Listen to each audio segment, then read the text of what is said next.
Welcome to Distance Learning with Common Sense. My name is Tali Horowitz, and I'm the New York Education Director. This conversation will be posted to our Common Sense Ed YouTube channel, along with links and resources shared and discussed in our chat today. It's my absolute pleasure to introduce Jeff Knutson, who's our guest today. Jeff, thanks so much for joining us. And can you start off by telling us a little bit about yourself and what you do at Common Sense and kind of your career trajectory? Yeah, thanks, Tali. Happy to be here. Thanks everyone for watching. So I started out in my career as a freelance writer, really interested in news and journalism, but then kind of found my way into teaching high school English for about 10 years. I taught a lot of novels, but I was really into nonfiction texts and teaching what you might call media literacy, I guess. And then found my way to Common Sense Education, where I basically I write, create, and produce content for our education team, for students and for teachers. That could be content about ed tech tools, digital citizenship, news and media literacy, and all of the above. And so lately, though, for the past, I guess, 6 to 9 months or so, or maybe more than that now, I've been working on content around news and media literacy that's specific to the election and helping young people kind of make sense of all the news and media around the election, because there's a lot to make sense of there. Absolutely. Can you give us some background on the current political landscape for young people and why this matters? Yeah, it's really interesting because when I came into this project, I had some assumptions about young voters and young people and their sort of political ideas. And I know that there's some stereotypes out there about young voters and young people and their sort of politics but sometimes there's the stereotype of the sort of apathetic young voter. But I went in with some assumptions, and when I started doing the project, I kind of decided, well, I need to really just dig into some of the data about this and do some research. And I found out some really interesting stuff, which is essentially just that, like, a lot of assumptions that we make about young voters are often not necessarily true. I think one clue that I had going in was like, okay, we know that young people are really engaged in political issues and important political issues, whether that's Black Lives Matter, climate change, whether it's like the March for Our Lives with the students from Parkland started. So I knew that there was something going on. And so then the data really, when I dug in, kind of showed something really interesting, which was that young people are actually voting in increasing numbers and have been since 2012. And what I found was that between 2016 and 2018, actually from 2012 to 2016 to 2018, young voters were actually the only group, the only age group to see an increase in voting, that all other age groups are actually seeing a slight decline. And so I thought that's really interesting. And so for 2020, the thinking is right now that that's continued, but we'll have to wait to get some official data on that. But I think it's really interesting. I think also another interesting thing to note is that we did focus groups with young people at the beginning of this project, and I think some of the assumptions I had to let go of some of my preconceived notions about politics, and I realized just how cynical I had become as a voter since I think my first election that I voted in would have been 96, maybe, or maybe it was 98. The midterms in 98, I think, was my first election that I voted in. And so I've been through a bunch of election cycles. Sorry, I had to think for a minute there about how long I've been voting, really aging myself. But I realized that, a lot of the young people I was talking to in these focus groups, they kept telling me, it's my first time voting. I want to vote for something. I don't want to vote against someone or something, and my knee-jerk reaction was to be like, no, hold on. I have to educate you on like the importance of like, this is not how democracy doesn't work like you think it does, and I wanted to say things like that.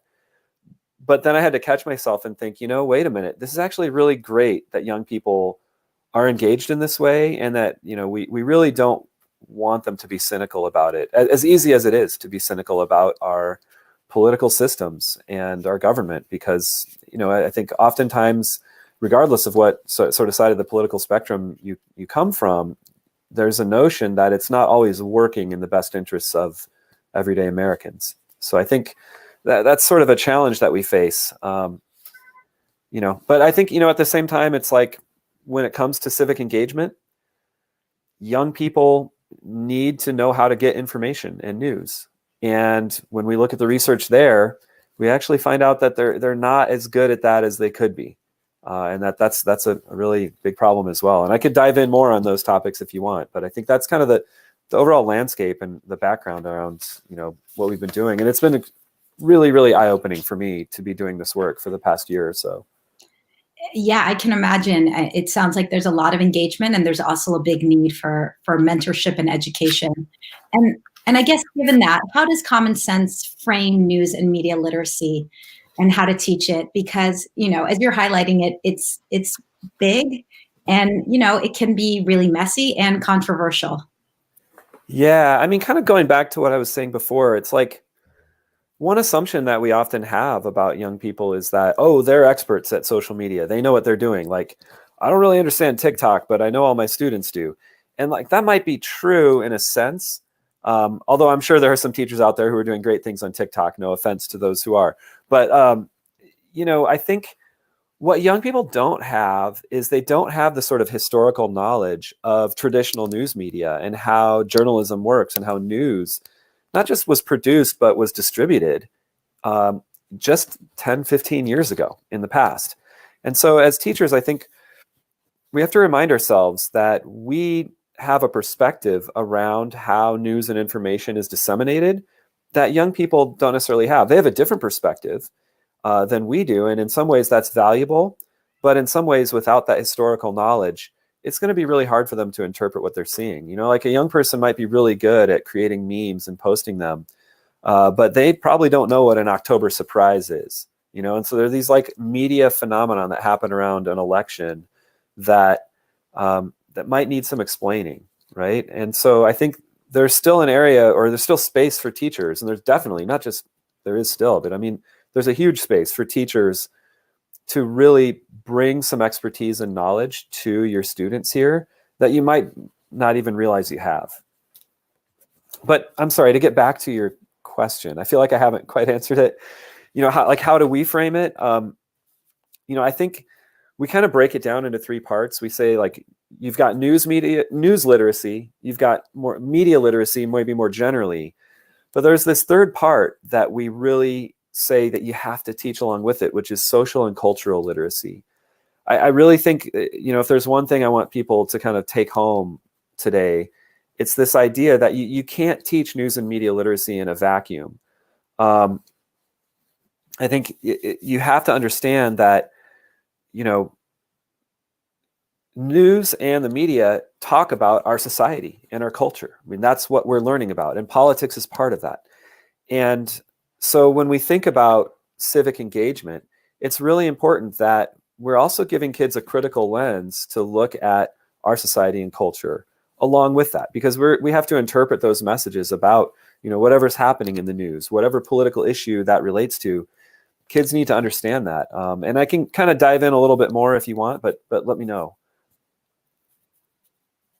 I would, yeah, I think it would be great to have an example. And I think this actually ties into a question we just got from the audience, which is, you talked about young people becoming increasingly engaged. How can we get, even younger kids more engaged, since everything that's happening now is going to affect them in the future? Yeah, I mean, I think one of the biggest things you can do, I think, for young people, and if I understand the question correctly, it's about like younger kids, like maybe elementary age kids. I think, the presidential election gets so much media attention. And I think it's really too bad that some of the more like state or local issues don't get as much attention. Although in some places, if there's something contentious going on, that will happen. But I think it's really interesting to help kids get engaged in local issues. I think helping them understand like that's something that's people are voting on, or that's being discussed in the news and media about, a controversial or political issue, that might have a real impact on your life if it's something about where you live. And so sometimes those local issues are an easier sell for kids. I think you also have to just tap into what kids are engaged in. And you kind of have to ask them, like, what do you care about? Like, what kind of stuff do you care about? And if that's not a political issue, if that's not what's being discussed by the politicians, then what are some ways we can tell them to discuss that? Because it's always good to remind kids that, like, they work for us, we don't work for them. I want to go back to some of the different components you were talking about that common sense highlights. And I wanted you to maybe give some examples. I think of maybe a traditional news literacy skill as being able to fact check. What does that look like to you? What do you think about that? Yeah, so I mean, like I said, we kind of break news and media literacy down into actually three parts: news, media, and social and cultural literacy. So when it comes to news literacy, I think we have a motto. It's question all information, but understand that not all information is equally questionable. I think, fact checking is really important. It's a great skill to teach, but let's be honest, you can't fact check everything you see, especially if you're scrolling through social media. There just isn't time. And furthermore, social media wasn't designed for people to share factual information. It was designed to get us to share our feelings about things, and so that they can kind of mine that data from us. So it's an uphill battle. It's an extremely uphill battle if you're trying to teach kids to fact check. But I think what is important is that, you don't want kids to become cynical, in the sense that you want to help kids question things, but understand that, like, certain things are probably a little bit more trustworthy than others. Someone was asking me the other day, like, how do you help kids look out for misinformation? And I was like, you can do that, but it's probably better and easier to teach kids how to find good information. Like, there's a lot of attention being put on, like, finding bad information or identifying or catching the misinformation. But why not focus on, like, well, let's talk about where we can find factual information, and how do you know? And like, how do you know how factual it is? It's not just a black or white issue. I think the last thing you want to have is for students to just throw their arms up and say, like, oh, you just can't trust anything anymore, or everything online is equally biased, so I'm just going to go with my gut. Like, I think that's a really dangerous place to be. And I think that's part of how, not young people, but part of how I think adults in our society have reacted to this landscape of news and media that we have right now, where we are just inundated with content constantly. And so much of it is just, honestly, just garbage clickbait. And so, but we don't want to get cynical, because what you have to sort of realize is, like, no, but there still are quality places to find quality information out there. We have to just identify what they are and learn the ways to find them when we're looking for information. Go ahead. Yeah, I was going to say, I think that's great, and I'm going to ask you to share an example in a moment. And I think this actually connects to another question we have from the audience, which is, what are some things that instructors of all ages and faculty alike can do to help grow civic engagement across campuses in the upcoming years?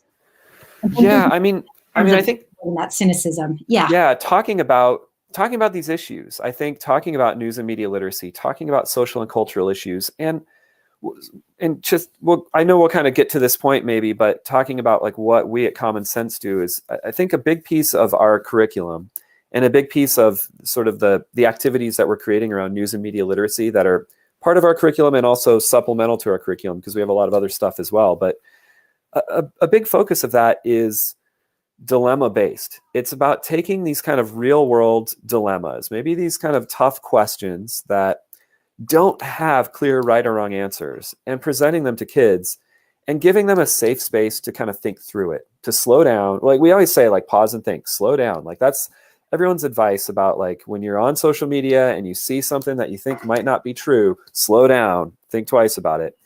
Well, you can tell people to do that, but they're not going to do it unless they have practice. So I think a good thing to do is, like, give an example in your classroom, throw a dilemma up on the screen and have a discussion and ask. And we have, so all of our activities are kind of built around these dilemma ideas. And I think, I think it's a really good, it's a good way to encourage students to like, they have the full hour of your class to really slow down around this one thing that might just be a blip in time in their real life, whether they're on social media or wherever. And so then they have that practice of like doing the critical thinking, hearing other perspectives, practicing, doing some perspective taking and like looking at things from a different perspective than your own, and really thinking about, well, how am I going to react to this information that I'm seeing or a situation? Can you give us an example of what one of those dilemmas might look like? Yeah, I think like one that I like is because, and this is a good example, the one I'm about to give you is a good one because it's one that I think highlights how, as teachers, we have to kind of think about our mindset as well and think about our own biases coming into a discussion like this. I think an example is like you give students a question that's like agree or disagree. Okay, so first just agree or disagree, how much, and explain. Here's the statement. It's okay to share something funny on social media, even if it isn't necessarily 100% true or accurate. Now, I'm going to tell you right now, that's a statement that there are probably decent arguments for both sides to agree with that and to disagree. There's a lot of space there. Now, as a teacher, as a teacher of media literacy, my knee-jerk reaction might be like, whoa, no, it's completely disagree. You should never share something funny if it's, not true, and like, I think we have to get out of that mindset as teachers. Like, so I'm going to approach this as a teacher from this point of view of really modeling curiosity, of presenting this as though, not just as though, but because there are multiple viewpoints on this, there are multiple perspectives, there are multiple valid arguments for different sides. And there might even be like something between agree and disagree. Context matters. And all of those caveats, all of those sort of like the sort of exceptions to every rule are what your discussion should be about in your classroom. And that's where you want students to engage. And that's where you want to really model curiosity. And I tell people, like, when I'm doing these activities, I have my own point of view. I've made decisions on this because I've had a lot of time to think about it.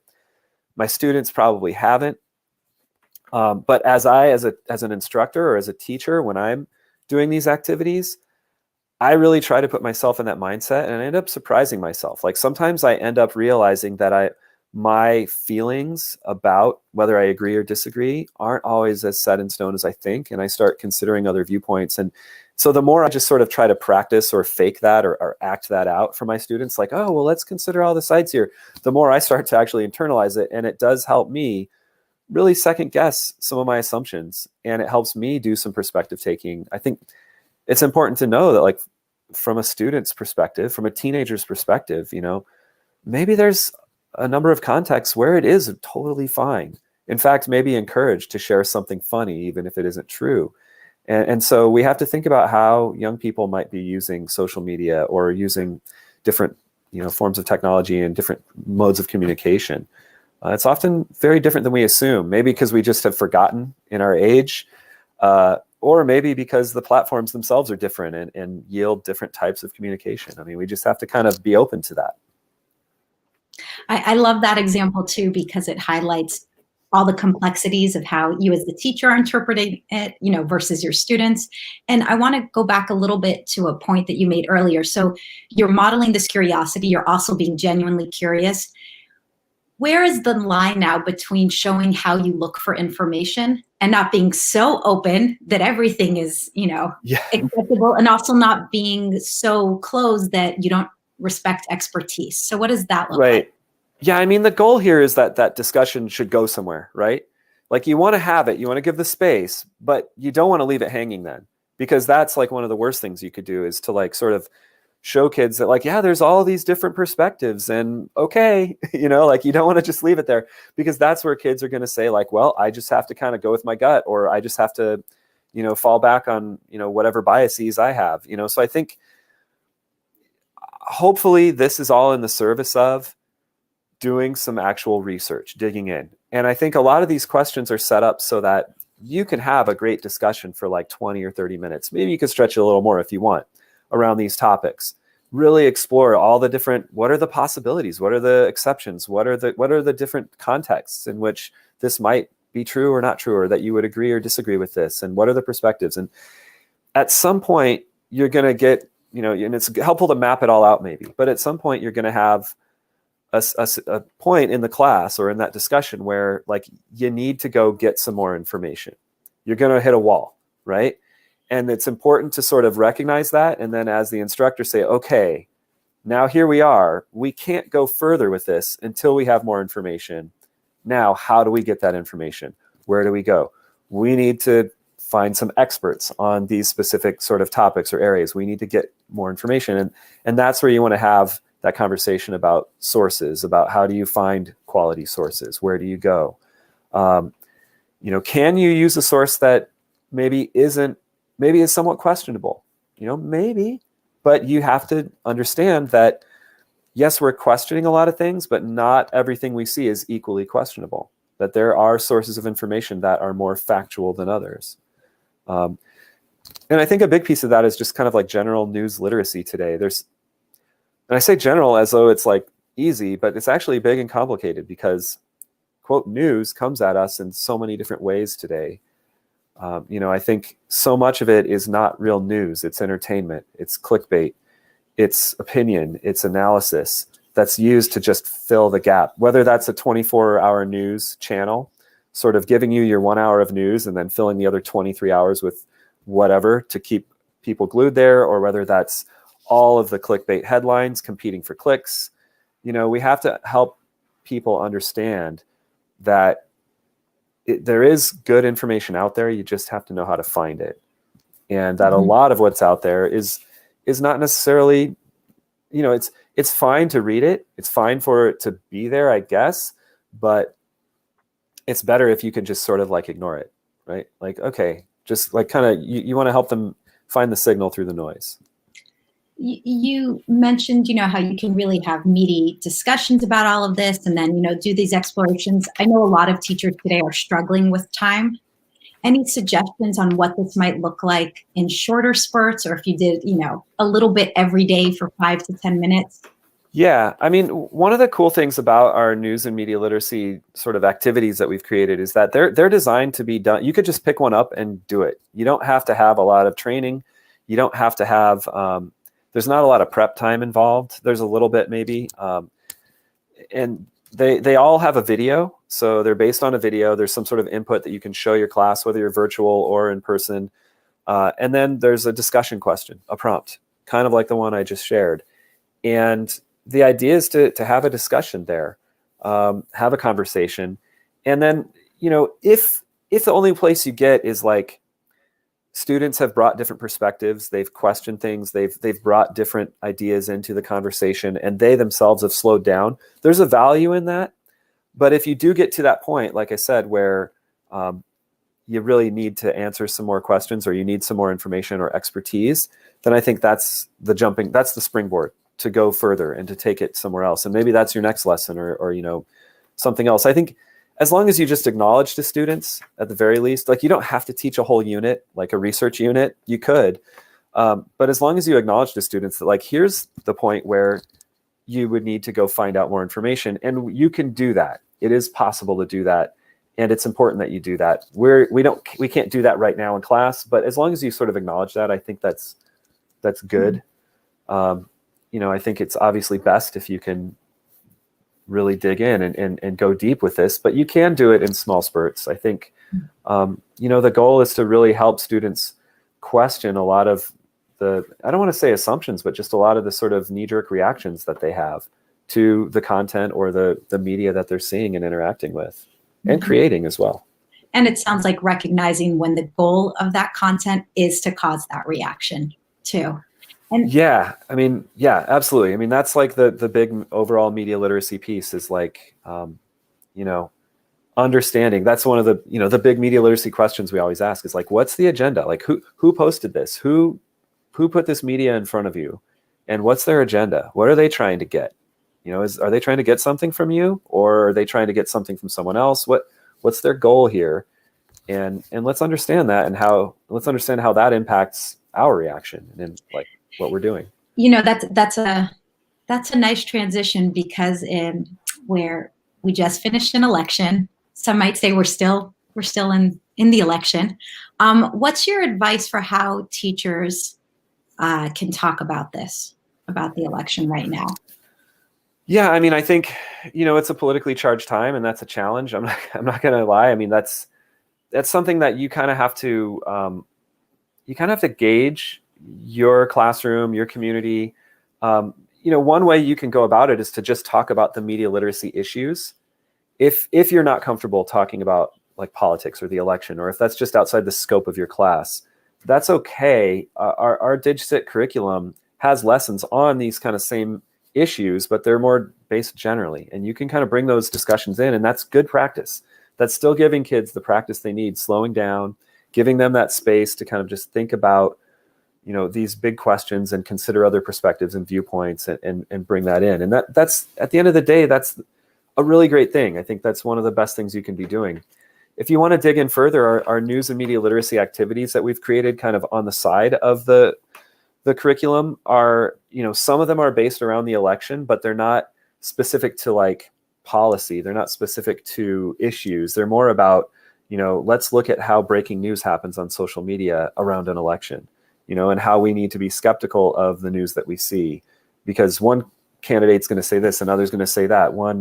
There's all these sort of things that come into play there. So we have those. We also have news and media literacy activities that are about sort of more general topics, like, how does Netflix keep people hooked watching videos all day because, of the algorithms and the thumbnails that they're using. So there's a wide variety of stuff there that all factors in. I think a lesson about Netflix algorithms might not seem like it's about politics, but you can teach that in the service of helping kids understand how algorithms are gaming how you think about the information you're seeing and how they can change your behavior.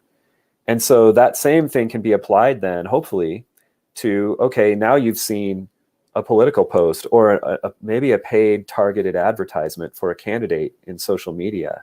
How are you going to react to that? There's an algorithm at play there too. And so I think you can kind of teach these things on their own, just to teach whatever that lesson is, but you can kind of, it all relates. You can connect it all together.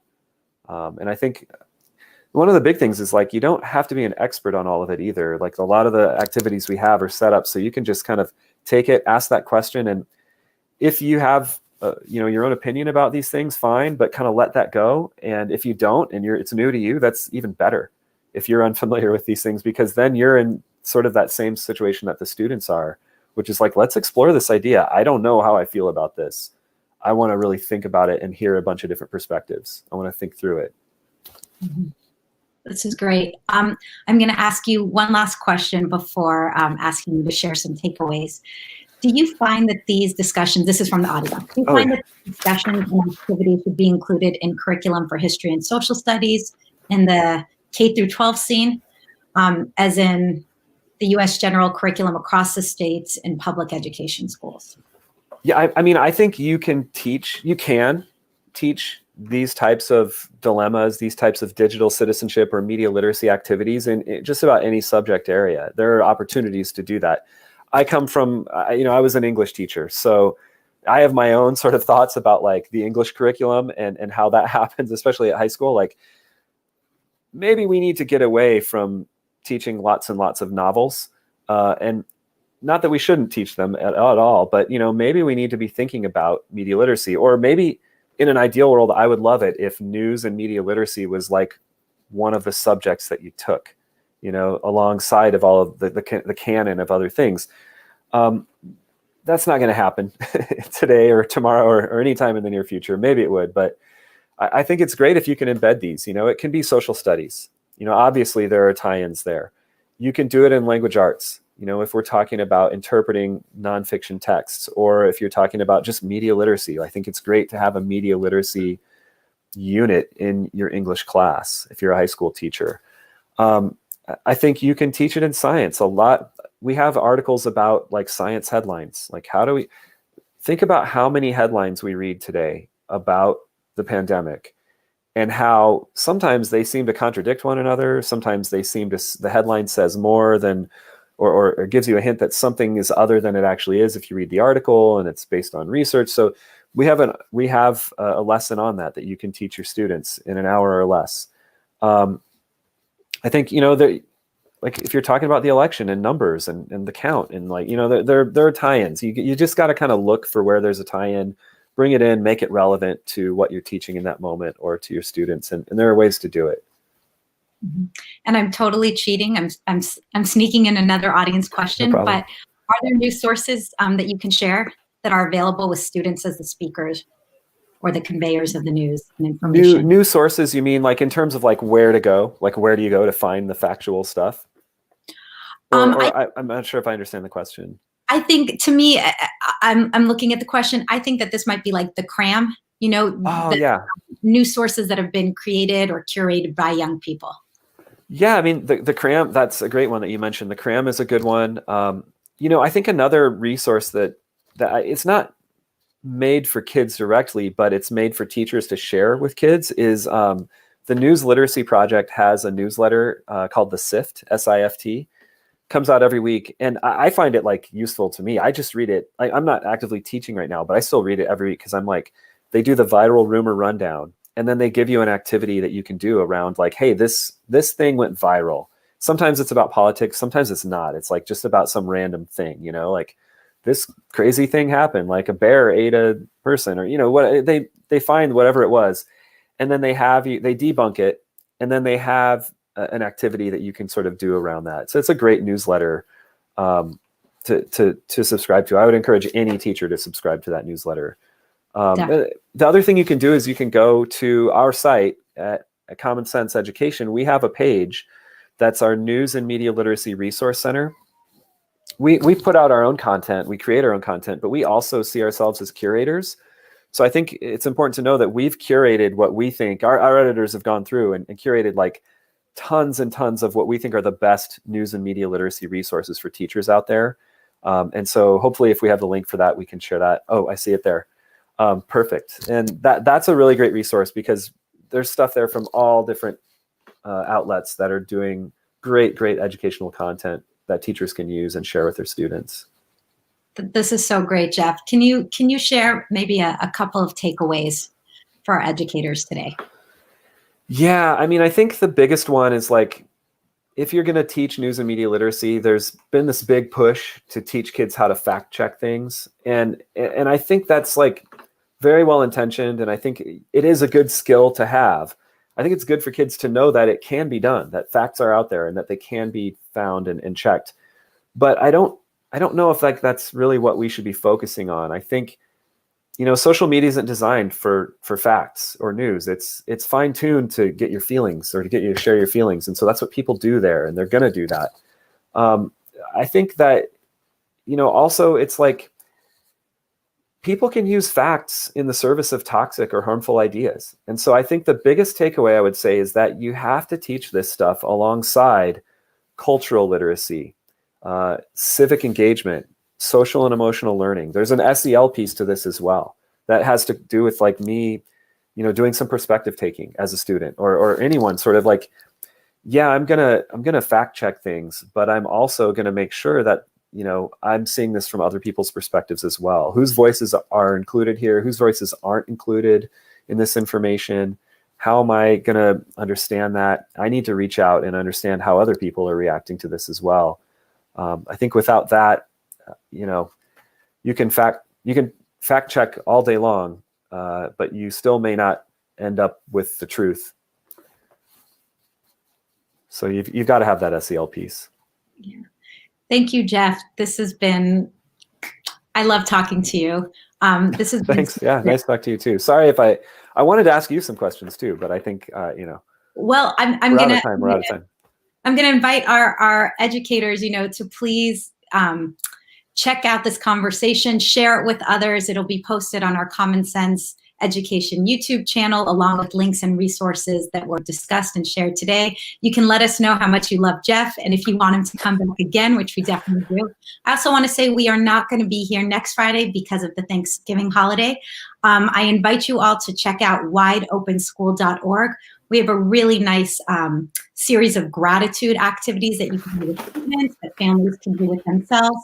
And with that, I want to say to Jeff, we appreciate you. And I also want to say to all the educators out there, thank you so much for joining us. We appreciate you. We wish you, all of us at Common Sense, a safe and happy and healthy Thanksgiving holiday. Thank you so much. Thanks, everyone. Thanks, Tali.